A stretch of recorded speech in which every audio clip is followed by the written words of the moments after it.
Hi hello. അപ്പോൾ ഇന്ന് groom to ബിക്കുള്ള ഒരു കേക്കിൻ്റെ ഡെക്കറേഷൻ വർക്കാണ് കേട്ടോ നമുക്ക് ചെയ്തെടുക്കാനുള്ളത്. പിങ്ക് ആൻഡ് വൈറ്റ് കളർ കോമ്പിനേഷനിലാണ് നമ്മൾ കേക്ക് ഡിസൈൻ ചെയ്തെടുക്കുന്നത്.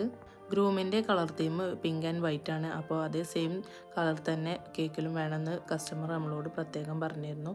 അതുകൊണ്ട് തന്നെ മാക്സിമം അതേ സെയിം കളർ നമ്മൾ കേക്കിൽ ചെയ്തെടുക്കുന്നുണ്ട്. പിന്നെ ഫ്രഷ് ഫ്ലവർ വെച്ചാണ് കേട്ടോ നമ്മൾ കേക്ക് ഒന്ന് ഡെക്കറേഷൻ ചെയ്തെടുക്കുന്നത്. അത്യാവശ്യം ഹൈറ്റിലുള്ള കേക്കാണ് കേട്ടോ നമ്മൾ ചെയ്തിട്ടുണ്ടായിരുന്നത്.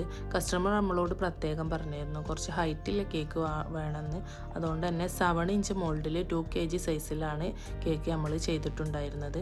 അങ്ങനെ കേക്കൊക്കെ ഒന്ന് ഫിനിഷ് ആക്കി എടുക്കുന്നുണ്ട്. പാലറ്റ് നൈഫ് കൊണ്ട് നമ്മളൊരു സിമ്പിൾ ഡിസൈനാണ് കേക്കിൽ ചെയ്തിട്ടുണ്ടായിരുന്നത്. ദെൻ കേക്കിൻ്റെ ബേസൊക്കെ നമ്മൾ ക്ലീൻ ചെയ്തെടുക്കുന്നുണ്ട് കേട്ടോ. ഫ്രഷ് ഫ്ലവർ വെച്ചാണ് നമ്മൾ കേക്ക് ഡിസൈൻ ചെയ്യുന്നത്. അതുകൊണ്ട് തന്നെ ഫ്രഷ് ഫ്ലവർ വെക്കുമ്പോൾ നമ്മൾ ഒന്ന് ശ്രദ്ധിക്കണം. അതിൻ്റെ സ്റ്റെമ്മിൻ്റെ ഭാഗത്ത് ഫോയിൽ പേപ്പർ വെച്ച് നന്നാക്കി കവർ ചെയ്തെടുക്കണം. ദെൻ ഫ്ലവേഴ്സും കാര്യങ്ങളൊക്കെ ഒന്ന് റെഡിയാക്കി എടുത്ത് നമ്മൾ കേക്കിൽ അറേഞ്ച് ചെയ്ത് വെക്കുകയാണ്. ഫ്രഷ് ഫ്ലവർ വെച്ച് ചെയ്യുന്ന കേക്കിൻ്റെ ഒരു ലുക്ക് കാണാൻ തന്നെ ഒരു പ്രത്യേക ഭംഗിയാണ്. അതുകൊണ്ട് തന്നെ ആ ഒരു ടൈപ്പിൽ കേക്ക് ചെയ്യാൻ പ്രത്യേക ഒരു ഇൻട്രസ്റ്റ് ആണ്. അങ്ങനെ കേക്കിൽ നമ്മൾ ഫ്ലവേഴ്സും കാര്യങ്ങളൊക്കെ ഒന്ന് അറേഞ്ച് ചെയ്തെടുക്കുന്നുണ്ട്. ദെൻ കേക്കിൽ നമ്മൾ ഫ്ലവേഴ്സൊക്കെ ഒന്ന് സെറ്റാക്കി വെച്ച് കുറച്ച് ചിപ്സും ഫ്ലവറും ഇടയിലൊക്കെ ആയിട്ട് വെച്ച് കൊടുക്കുന്നുണ്ട് കേട്ടോ. അങ്ങനെ കേക്കൊക്കെ ഒന്ന് ഫിനിഷ് ആക്കിയെടുത്ത് ഒരു ഗ്രൂം ട്യൂബിൻ്റെ ടോപ്പറും നമ്മൾ കേക്കിൽ സെറ്റാക്കി വെക്കുന്നുണ്ട്.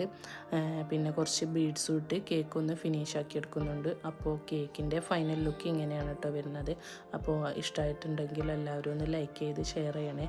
അപ്പോൾ ശരി എന്നാൽ ബായ്.